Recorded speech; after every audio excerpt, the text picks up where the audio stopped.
like basically that they weren't going to try to run all of the.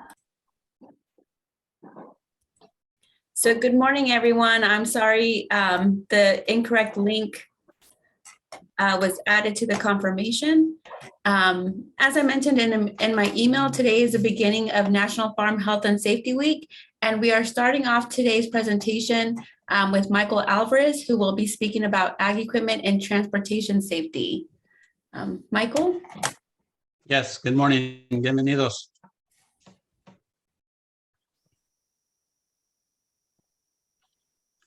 Did you want me to go ahead and start?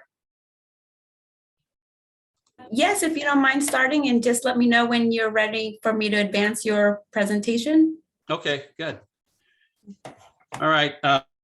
Well, to start, yes, I am with Cal OSHA. I retired in 2010 as the regional manager of consultation, and then I was asked to come back to help out with the outreach efforts.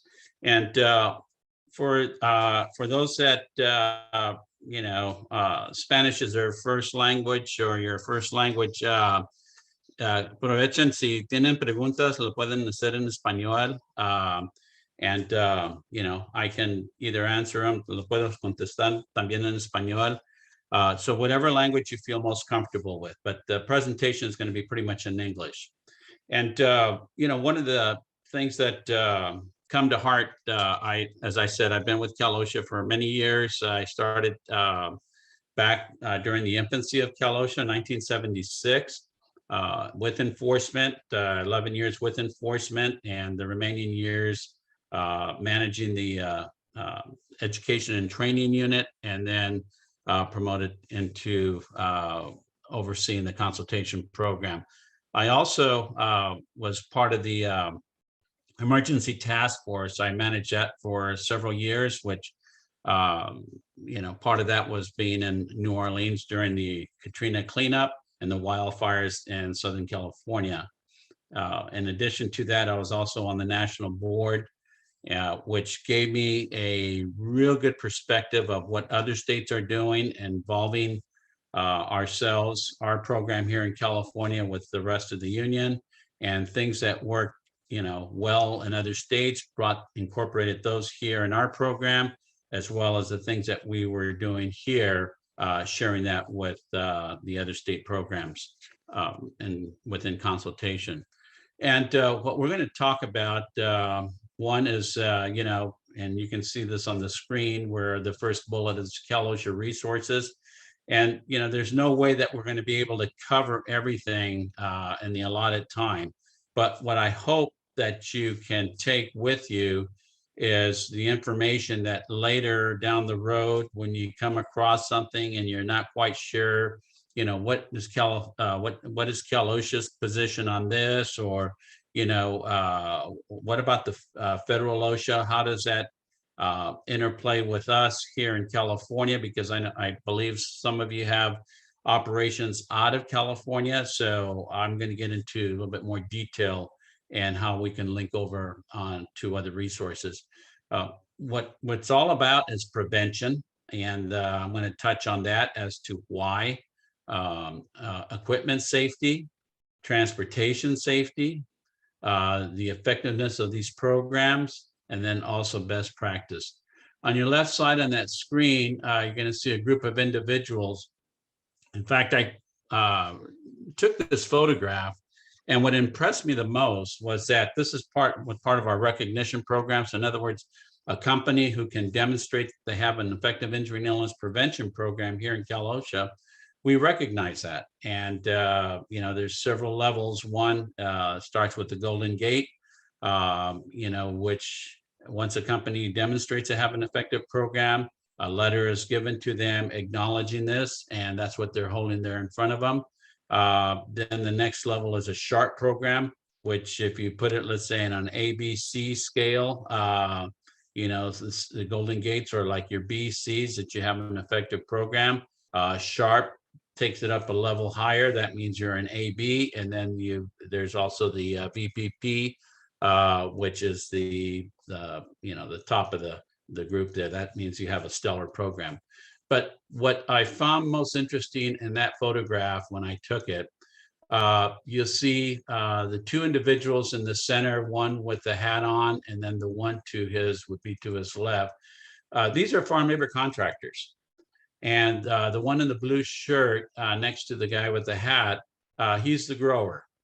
The one on the far left, he's the consultant, and the one on the far right is the area manager for consultation down in the Inland Empire.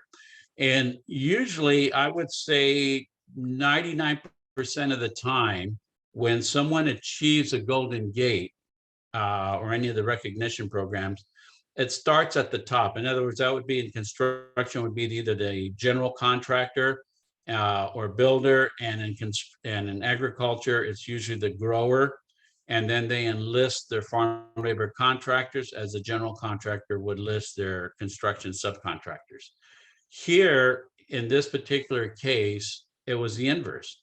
It was the farm labor contractors that went out and seek to achieve that Golden Gate, and then they convinced the grower to participate as well. So that was something that was extremely different and very achievable. And I'll just go ahead and read what it says. It says, demonstrating that you have a commitment to continuous improve the effectiveness of your safety and health management system is something to feel proud of.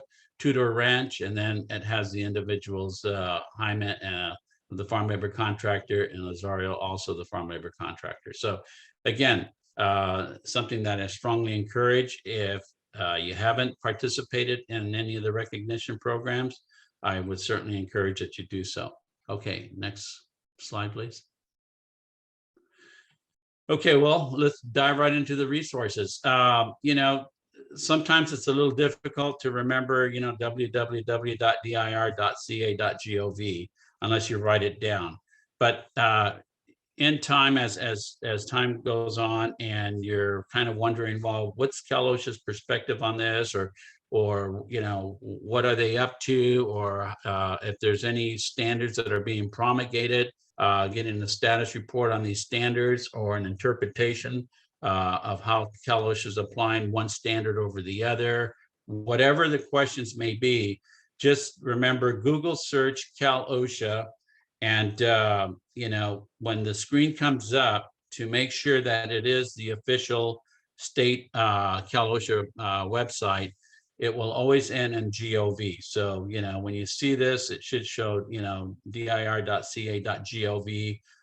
So this is the screenshot of the opening page of the Cal OSHA website. And you can see on the left side there where it says workers, information regarding the workforce from the workers' perspective. You can click on any of those.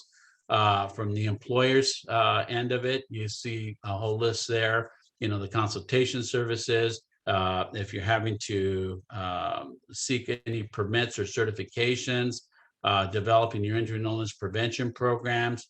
If you're one of the unfortunate and you're inspected by enforcement and there's citations issued and you're having to deal with the penalties or appeal the citations, all that information is given as well. And then as you go to the center right, you have a whole list there of the different programs that are available. If you want to, let's say get your permits for your elevators, you just click on there where it says elevators. If you're dealing with, other than today here in California, where we're having some cool weather and rain, but just a few weeks ago, we were well in the century in terms of temperature. There's an icon there for heat and agricultural coordination programs and heat illness. So all that is there. So in other words, and it's not only clicking onto some of these specialized units and information, because as you go down, it says educational materials, Cal OSHA publications, consultation e-tools. We also have educational materials as well. And all our publications, whether they're booklets, they're fact sheets, all that's public domain. So, there's no cost. You can download that and print it out. On the right is an example of that same web page, but in Spanish. And when you open that up, you'll see a little icon on the right, upper right on the English one that says Spanish or Español. You click on that and then it opens up in the Spanish section. And again, you can get your materials also. Most of the materials are also available in Spanish. So en caso que abres la página ahí, puedes puntar ahí y toda la información también está en español. You know, and if you have any questions, you know, you're not quite sure, well, how does Cal OSHA, you know, I need a little bit more information other than what's being printed. All the information here on the screen, you also have contact information where, let's say on the center right, you look about Cal OSHA, you say contact us, locations, you click on that and it'll actually give you the phone number. So en caso que hablas a la oficina y te contestan en inglés, puedes preguntar si tienen alguien ahí que pueda hablar español. So in other words, if you contact the office, you're Spanish speaking and you need to speak with someone that's bilingual, just indicate that I'd like to speak with someone that speaks Spanish, and then they'll connect you to someone that's can assist you and does speak Spanish. Okay, next slide. You know, and before I get into this one, also when you're linking over, we also have links to Federal OSHA, NIOSH, you know, a host of other health and safety providers. You know, when I was talking about it's about prevention, and this is what really drew my attention to stay with Cal OSHA. After my undergrad in industrial engineering, my hopes were to get into Department of Transportation and highway designs. But I started here pretty much as an intern with Cal OSHA. And after a few accident investigations, I decided to stay with this agency because to me, it was definitely, it had a very, you know, sincere purpose. In other words, you know, this is about human life. And on the upper left, and I'll go through these quickly, you know, you look at that photograph and you say, well, what's wrong with this photograph? What do we see here? And this photograph reminds me of a case where someone was crushed by the equipment. And as you can see here on that lower right side of that photograph, you can see somebody walking over there, and you can see the equipment, the truck, and the trailer where it's unloading the contents. You know, this is how these accidents happen. You know, you have to stand back and you take a look at that and you say, okay, before this accident happens, what needs to be done? What are the unsafe work practices? What are the unsafe conditions? And there's several there. I mean, one is a person standing on that elevated and trying to open up the door there to unload. And then you got that other person walking down in the back where nobody has a clue of what he's doing there and why he's doing. The other one on the center, you see a tractor that's turned off or come off the roadside there. And this is quite often tractor accidents, equipment accidents. And you ask yourself, well, again, what went wrong? And speaking to many of the operators and involving, you know, being involved with a lot of the training, a significant amount of those is that not so much the equipment being faulty, it's the driver being distracted or not paying attention to, you know, the operation itself. So again, you know, it's not just the physical properties of the equipment, it's also how the driving and the operational end of it. On the right, it's one that I took just before I retired. And what you're seeing there is on the heat illness prevention, the first aid, what happens if somebody is overcome by heat exhaustion or heat stress. And it's not just going through the motions and or just, you know, verbally telling them, it's actually demonstrating. And this is what really captured my attention with this farm member contractor, is that he got everybody involved, identified someone and says, okay, you know what, you've just been overcome by heat exhaustion. Lay here, what do we do? and each one had a role. So again, it's like a fire drill, and you go through it again, because this way, if you do cross that bridge, everybody knows exactly what to do and how to respond. So again, it's staying ahead of it and not waiting until it's too late. Lower left, confined space, and we have experienced and continue to experience many accidents related to confined space. There's quite a bit of requirements regarding confined space and the prevention, but the main thing is that everyone thoroughly understands what constitutes a confined space. So you come up to, for example, on that photograph, and the question is, do we really need to enter there? And remember, nearly half of the serious injuries or deaths are during the rescue operations. Center, you have a load that tipped over. Here's an accident. And you go there and you try to reconstruct this, and you say, well, what happened? What caused this forklift to tip over? And this is where you're going to focus your training on. And the lower right is, one of the worst accidents I've investigated during the time I was with enforcement, involved the lack of a lockout, where someone climbed up on the piece of equipment, was drawn into it, and killed. So again, the lockout, you have a lockout standard, and the prevention on this is not just to go through the program itself, but make sure everyone understands what constitutes lockout and what they need to do in preventing someone from being accidentally killed or seriously injured. Next slide.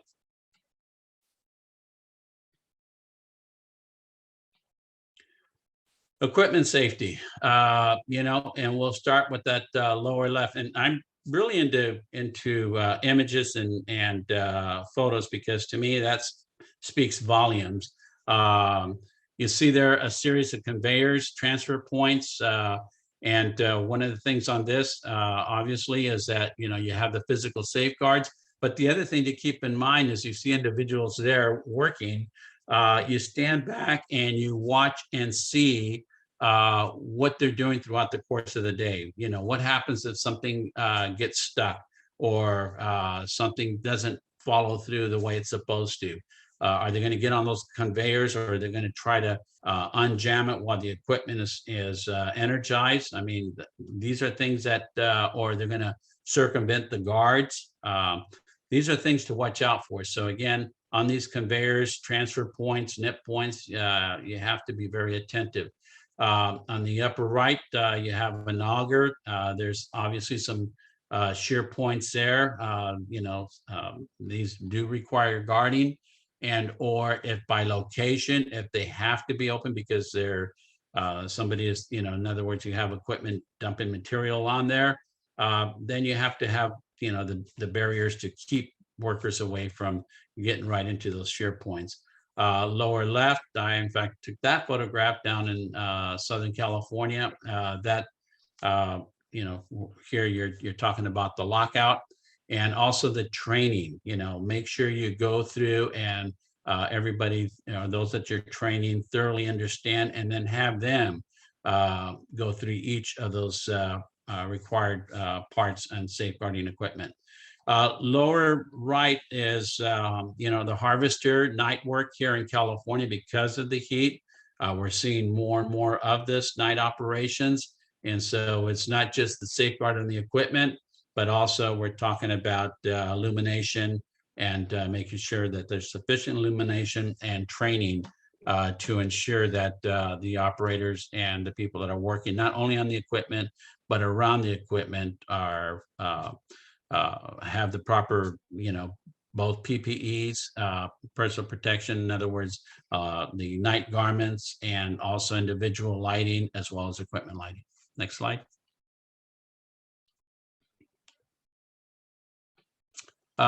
Tractors, there's quite a bit of training going on where you're doing the pre-checks. But one of the things that from an OSHA perspective that we're seeing, it's, during the operations, some of these operators have to get off and on. They're not, mostly if you have the rollover protection, they're not belting up That's something that can be very serious. And then also some of the auxiliary equipment, making sure that it's all functional. But the biggest thing, as I said, before, many of the accidents is just the operators not paying attention, and not surveying the areas that they're operating in to make sure that there's nothing there that's hidden, potholes or whatever that may tip and eject the tractor or throw the operator off. You have ladder safety, and one is that, again, there's a whole slug of rules about inspecting your ladders, but what we're finding is it's not so much as I said, the physical properties of the ladder being defective, but more the operational. And in other words, as you see these trimmers up there overextending themselves, or not setting those ladders properly where they tip over. But usually what we find is that they're overextending themselves. And the other thing too is if there's muddy terrain and your boots get full of mud and you're going up and down those rungs, your footing. On the lower left, you have an ATV. This one's transporting water. But, we're also experiencing quite a bit of accidents here, and the safe driving operations of these ATVs. So that's something that, again, some of these individuals think that they're, like off-road motorcycles, and they go speeding away, and it doesn't take much to tip one of these things over, and then the operators being either seriously or injured or killed. And then you have your general equipment guarding, as you can see there, the sprocket and chain drive, and that's on all equipment. So what many companies have been doing is they color code these guards. So that way the guards are off. They know that, wait a minute, this doesn't look right. Make sure that the guards are in place and that they're sufficient. And, you're going to purchase a piece of equipment. You're not quite sure whether it conforms to the Cal OSHA standards or whatever state you're in. The OSHA standards there. Some of the states have state plan programs, and others are under the federal, but still the programs are very similar. Just contact any of the consultation offices, and then ask them that, is this type of guard sufficient, or what is required? I think there's a question regarding the penalties. Yes, there's Cal OSHA comes out to the work site, and let's just say, for example, that sprocket and chain drive. The question would be, now, if you reached in there and for some reason caught your hand caught on that nip point and amputated your fingers, that's a serious accident, and there's serious citations. And these citations get extremely expensive. You're talking about thousands of dollars, and mostly if it's a repeat citation or knowingly, you said, what, as an operator or as the employer, I'm just going to leave the guard off. We're constantly have to clean this out.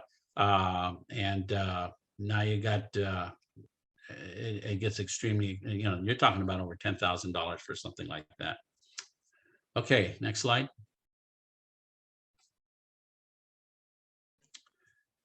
Well, now this one is really something. And I say this because, when I first learned of this, I tried very hard to drive this point home. The photograph there on the right, you see that there was an accident here. And I'll just go ahead and read. A forklift operator attempted to cross the road and struck an oncoming car. 2 people in the vehicle were killed. The other 2 were seriously injured. And you have the forklift training that's required for all the operators. The operator was later arrested and sentenced to 8 years in prison. And you ask yourself, well, can Cal OSHA do this? And yes, here in the state of California, we do have the management go to jail law under the Labor Code 6315. And so, is this what ended up putting this operator, sentencing this operator to 8 years in prison? And the answer is no. On that photograph to the right of the, right on the center and center right, you'll see a fireman, and then you see a person standing to the right of him. That's the California Highway Patrol officer. it was through him that this individual was later sentenced because the operator was intoxicated. And is this something Cal OSHA would get involved? Well, as you can see here, what happened was the operator was attempting to go from the right side of that road, cross over to the other portion of the plant on the left side, and that's public roadway, and that is not under our jurisdiction. That is under the jurisdiction of the California Highway Patrol or any other law enforcement authorities.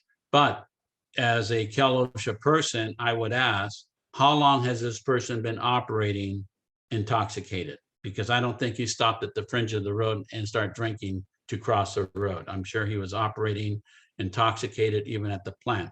And the other question is, did his supervisor could have or should have they've known that this person was operating unsafely while being intoxicated? And the answer is most likely yes.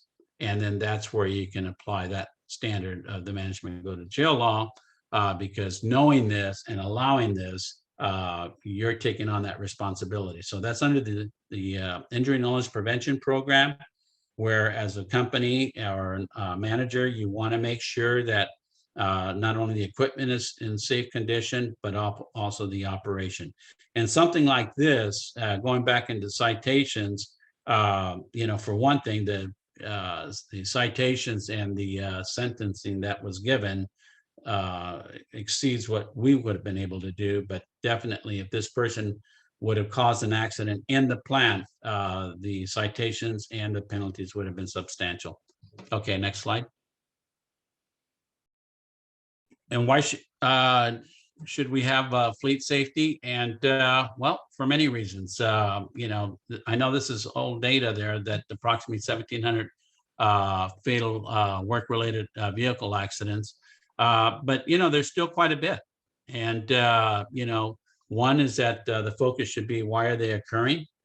How can we prevent them? What works best? And what I've learned, and this is firsthand during one of my national conferences when I was with OshCon, I invited Mission Lenin to present, because they had a stellar, and in fact, they were given the SHARP recognition program for their overall safety and health. And what they did is they integrated their fleet safety into the injury and illness prevention program at the plant. So this is something that, you want to be very conscious of. It shouldn't be exclusive. It should be inclusive. Your injury and illness prevention program needs to incorporate your fleet safety as well. So, not just the equipment that they're using, but the forms of transportation. And I know the question comes up, well, as a company responsible from when they go from home to work.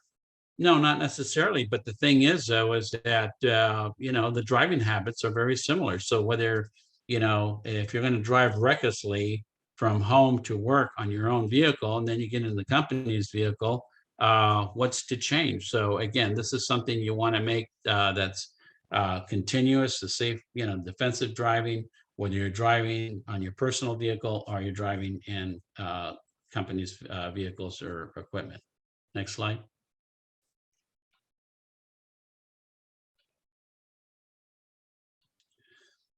And we talk about the programs, and we have a host of programs. You have your injury and illness prevention program here in California. You also have your heat illness prevention program, lockout programs. I mean, the list goes on. COVID prevention. So where it starts, the foundation, just like any structure, the integrity of that structure is the foundation. And it starts with the injury and illness prevention program.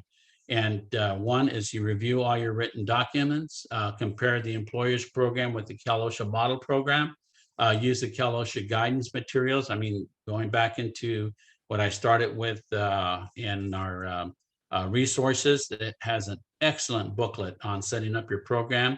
The use of the Cal OSHA enforcement policy and procedures. You have access to that. What is our enforcement people looking at? What are they emphasizing with respect to evaluating one's program? Interview your management team and your employees, review all work practices. That's a critical one, because as I was showing earlier, you have these accidents, and it's not so much the equipment being bad, it's the operational end of that equipment. People get in bad habits and shortcuts, and that's what usually ends up, causing an accident. And then, consultation. Again, as an employer, you have every avenue to use, just whether you call them or you can email them or take a photograph and send it to the consultation offices. Look, this is the equipment that I have. What type of safeguards should I employ? They'll be more than happy to help you. And then within our resources, there's a checklist that you can use and doing your self-evaluation. And many of you, your workers' comp loss control people are excellent resources as well. Okay, next slide.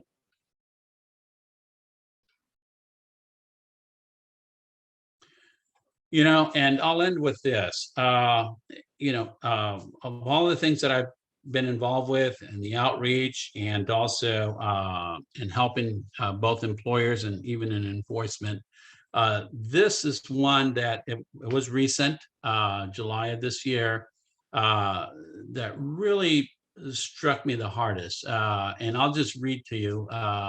It was during the Almond Industry Safety and Health Forum in Durham, California. And this was facilitated by Teresa Klein of the, she's the Ag Safe Director.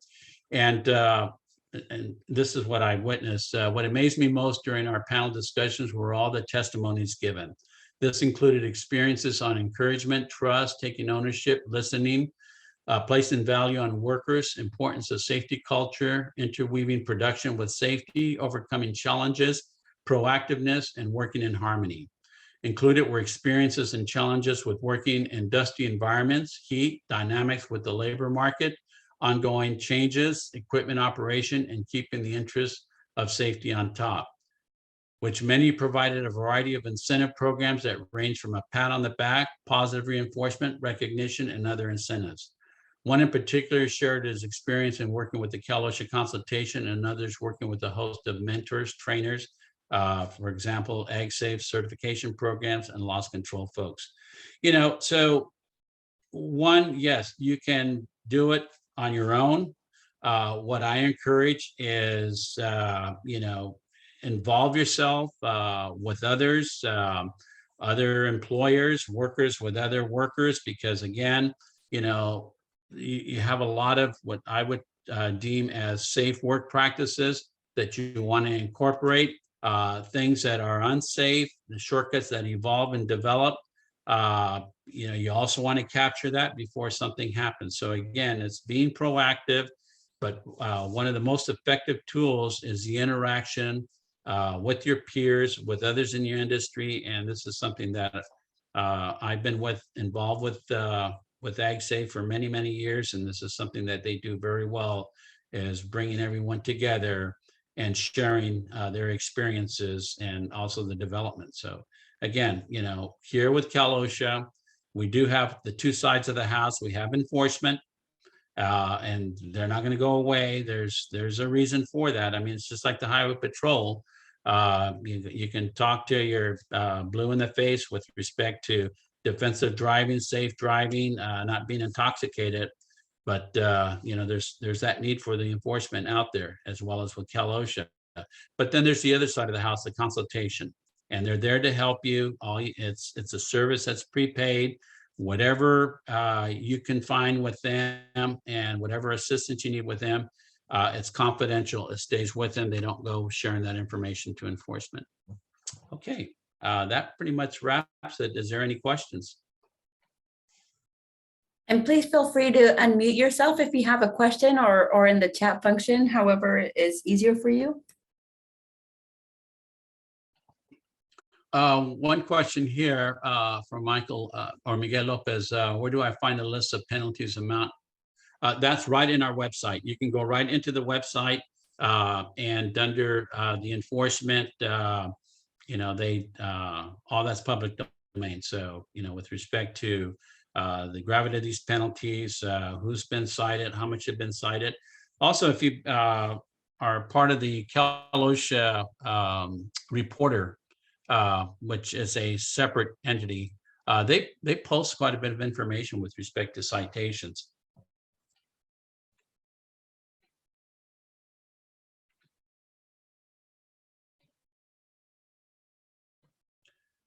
See here, what's the regulation mentioned earlier? Which regulation is this?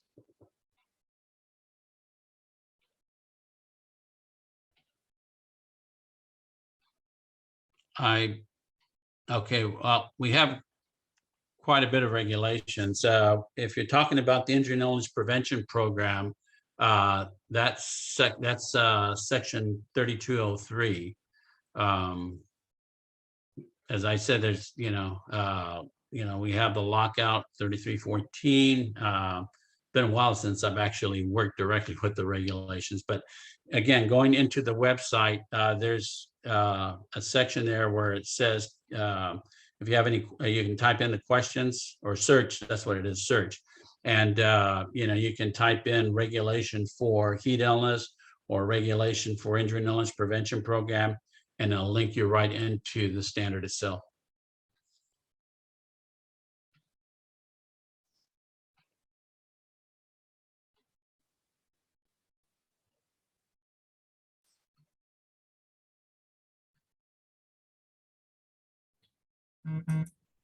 For those of you that were logging in halfway through the presentation, just so you are aware, we are recording it and it will be uploaded to our website next week. And we will also send it on our weekly rundown along with the along with the recording of all of this week's presentations and webinars.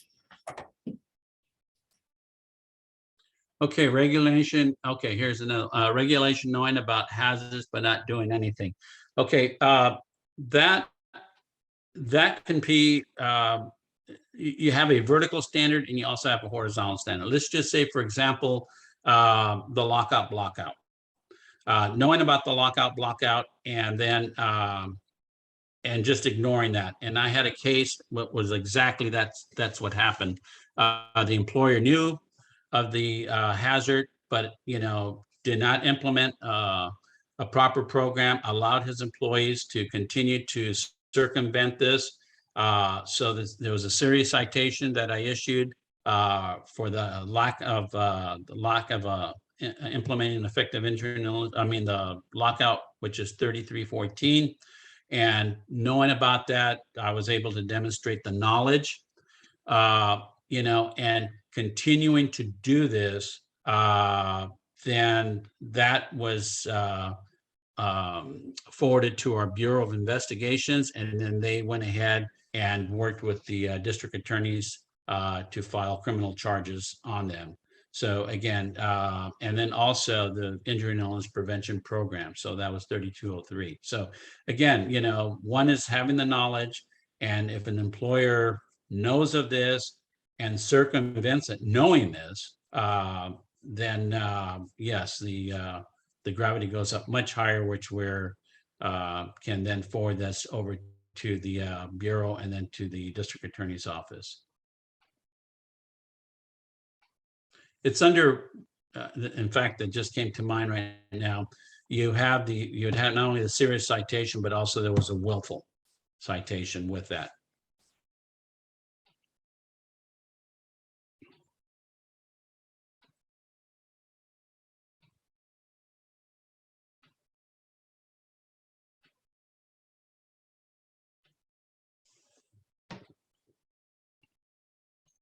Anything more?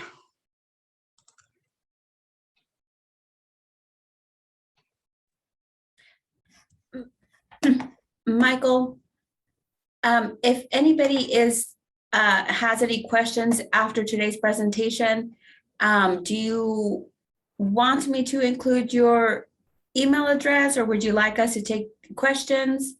How would you like Yeah, if you wouldn't mind taking the questions and then sending them to me, and then I'll respond to them. Okay, so if anybody has any questions that you think about after today's presentation or next week, please feel free to email AgSafe. I am going to include an email address here in the chat function, and we'll forward those to Michael and get an answer for you. Okay, well, thank you. And if anybody else has any questions, if you don't have any other questions, I hope you have a great rest of your day and a good week. And we'll see you tomorrow with a different presentation. And Michael, thank you so much. Oh, thank you. Okay, it was a real pleasure. Bye-bye.